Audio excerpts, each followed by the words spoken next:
Picture this, it's the twilight of the 80s, and somewhere deep within the kaleidoscopic abyss of Manchester, England, a musical Frankenstein's monster begins to take shape.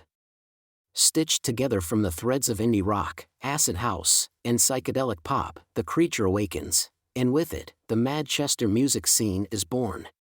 Fasten your seatbelts and prepare your finest pair of oversized sunglasses, because we're about to embark on a whirlwind journey through the Madchester years of 1990 and 1991, a time when the music was infectious, the fashion was inexplicable, and sanity was entirely optional.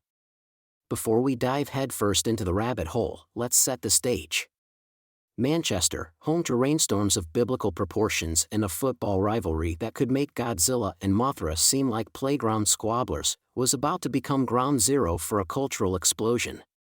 It was a place where the sun had a restraining order against the city, and where the locals had mastered the art of incorporating umbrellas into their dance moves. At the heart of the Madchester eruption were the Stone Roses, a band whose presence could turn a roomful of wallflowers into a psychedelic frenzy. Armed with guitars, drums, and a collection of lemons that could make even the most stoic citrus farmer question reality, the Stone Roses released their self-titled debut album to rave reviews from both humans and extraterrestrials alike. With hits like I Wanna Be Adored and Fool's Gold, the Stone Roses became the sonic Pied Pipers of the Madchester movement, luring fans into a trance-like state with their hypnotic tunes.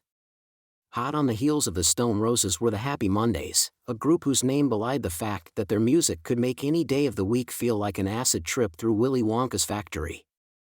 Led by Sean Ryder, a man who could wear sunglasses at night without a hint of irony, the Happy Mondays fused dance beats with guitar riffs in a way that made the laws of physics weep. Their hit songs, Step On and Kinky Afro, had people dancing like marionettes controlled by a puppeteer with a caffeine addiction. But the Madchester scene wasn't just a two-horse race. Enter the Inspiral Carpets, a band whose name suggested they were part-time rug salesmen and part-time musicians.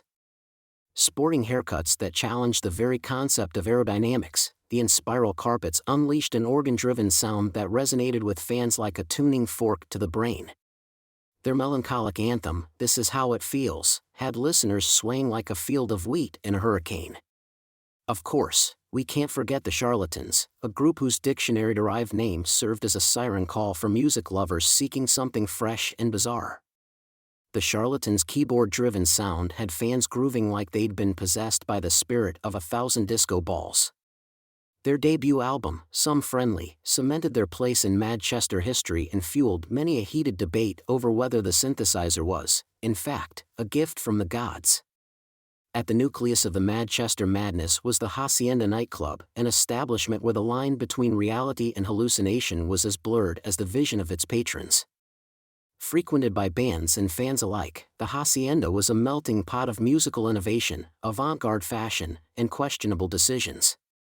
It was the kind of place where you could find yourself dancing with a man in a polka-dot onesie, discussing existentialism with a sentient glow stick, or being serenaded by a chorus of extraterrestrial karaoke enthusiasts. As the Madchester movement reached fever pitch, the fashion choices of its devotees began to rival the music in sheer eccentricity. The Madchester look was an unholy alliance of baggy clothes, psychedelic prints, and hair that defied not only gravity but common sense. It was as if the spirit of the 60s had crash-landed in a thrift store, and the survivors had decided to take their sartorial cues from the wreckage. But alas, all good things must come to an end. As the mid-90s approached, the Madchester monster began to show signs of fatigue. Britpop and grunge emerged from the shadows, hungry to claim their share of the cultural spotlight, and the Madchester bands began to disband, pursue solo projects, or simply vanish into the ether. Despite its relatively brief lifespan, the Madchester music scene left an indelible mark on the collective consciousness of the world. The bands that rose to prominence during those heady years inspired a generation of musicians, while the fashion choices of their fans left an untold number of parents wondering where they had gone wrong.